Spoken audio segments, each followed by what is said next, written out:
మన రక్షకుడును ప్రభు అయిన యేసుక్రీస్తు నామములో మీ అందరికీ ఈ ఉదయకాల సమయంలో ప్రభు పేట వందనాలు తెలియజేస్తున్నాను. అందరికీ వందనాలండి.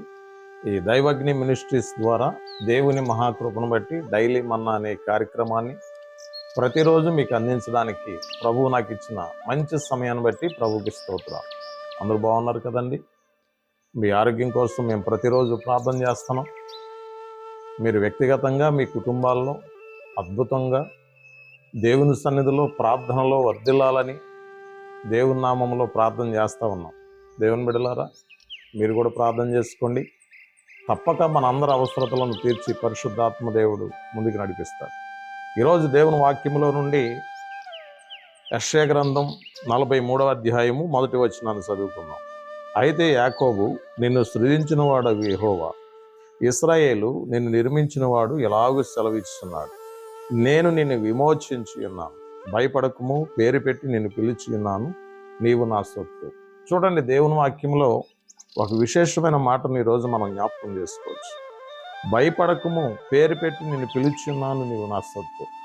కదండి, దేవుడు ఎంత మంచి దేవుడైనా, ఆశ్చర్యకరుడు, గొప్ప దేవుడు, ఉన్నవాడు, అనువాడై ఉన్నాడు. నిన్ను వాదార్చడానికి, నిన్ను ధైర్యపరచడానికి ఆయన సిద్ధముగా ఉన్నాడు. దేవుని బిడ్డలారా, చూడండి ఎంత మంచి మాట ప్రభు మాట్లాడుతూ ఉన్నారు. భయపడకము, పేరు పెట్టి నిన్ను పిలిచి ఉన్నాను, నీవు నా సొత్తు. ఎవరు మాట్లాడతారండి మనతోటి? ఈ మాట మన బంధువులు మాట్లాడగలరా? మన స్నేహితులు మాట్లాడగలరా? మన రక్త సంబంధులు మాట్లాడగలరా? మనం ప్రేమించేటువంటి మనుషులు మాట్లాడగలరా? దేవుని బిడ్డలారా గమనించండి, ఎవరు ఈ మాట మాట్లాడలేరు. ఒకవేళ మాట్లాడినా తప్పించుకుని తిరిగేటువంటి మనుషులు చాలామంది మనకు కనిపిస్తూ ఉంటారు. దేవుడు చెప్తున్నాడు కదా, భయపడకము, పేరు పెట్టి నిన్ను పిలుచున్నాను. నీవే విషయంలో భయపడుతున్నావు? దేవుని వద్దకు రా, ఖచ్చితంగా ప్రభు మాటలు విను, నీ భయం అంతా నిన్ను విడిచి వెళ్ళిపోతుంది. చాలామంది కుటుంబాల్లో భయపడుతున్నారు కదా, ఎలా పోషించబడాలి అనే ఒక భయం ప్రతి మనిషి జీవితంలో వెంటాడుతూ ఉంది. భవిష్యత్ విషయంలో భయం, పోషణ విషయంలో భయం. ఆకాశ పక్షులను చూడండి, అవి విత్తవు, కొయ్యవు, కొట్టలు కూర్చుకున్నవు, వాటికంటే శ్రేష్ఠులు కాదా అని దేవుని వాక్యం చెప్తుంది. నువ్వెందుకు భయపడుతున్నావు? నిన్ను పోషించేవాడు, నీ పిల్లలను పోషించేవాడు, నీ కుటుంబాన్ని పోషించేవాడు ఆయనే. ఎవరాయన అంటే ప్రభు అయిన క్రీస్తు. చాలామంది భయపడుతున్నారు. పిల్లలు పెద్దోళ్ళు అయిపోయారు, కుమార్తెలకి వివాహం చేయాలి, ఎలాగా అని చాలామంది భయపడేటువంటి తల్లిదండ్రులు ఉన్నారు. నువ్వు భయపడవలసిన అవసరం లేదు.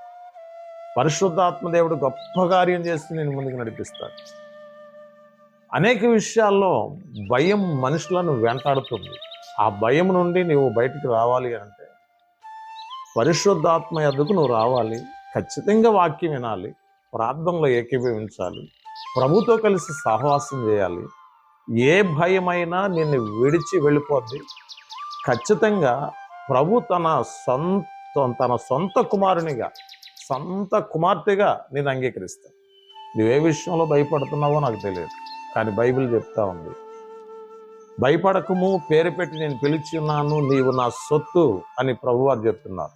నీవు దేవుని సొత్తు అన్న సంగతి మర్చిపోకుండా ప్రార్థన చేయి. ఖచ్చితంగా ప్రభు నీ జీవితంలో, నీ కుటుంబంలో అద్భుతం చేసి ముందుకు నడిపిస్తాడు. ఓకే, ప్రార్థన చేసుకుందాం అందరం. మహాపరిశుద్ధుడైన తండ్రి, మీకు స్తోత్రాలు, వందనాలు. ఎంతవరకు నీ వాక్యం అందించడానికి మీరు ఇచ్చిన మంచి సమయాన్ని బట్టి వందనాలు. ఇన్న వాక్యం ప్రతి హృదయంలో భద్రపరచబడినట్లు సహాయించండి. ఏ విషయంలో అయితే ఎవరైతే భయపడుతున్నారో వారు భయాల నుండి విడిచిపెట్టి పరిశుద్ధ ఆత్మదేవ నిన్ను వెంబడించేటువంటి కృపను ప్రతి ఒక్కరికి దయచేయండి. ఈ డైలీ మన్నా అనే కార్యక్రమం ద్వారా ఎంతమంది అయితే ఈ వాక్యం వింటున్నారు, ఈ ప్రార్థనలు ఏకీభవిస్తున్నారు, వారిని, వారి కుటుంబాలను ప్రత్యేకంగా మీరు దీవించి బలపరచమని యేసు నామములో ప్రార్థిస్తున్నాం తండ్రి. ఆమేన్. God bless you all. Praise the lord.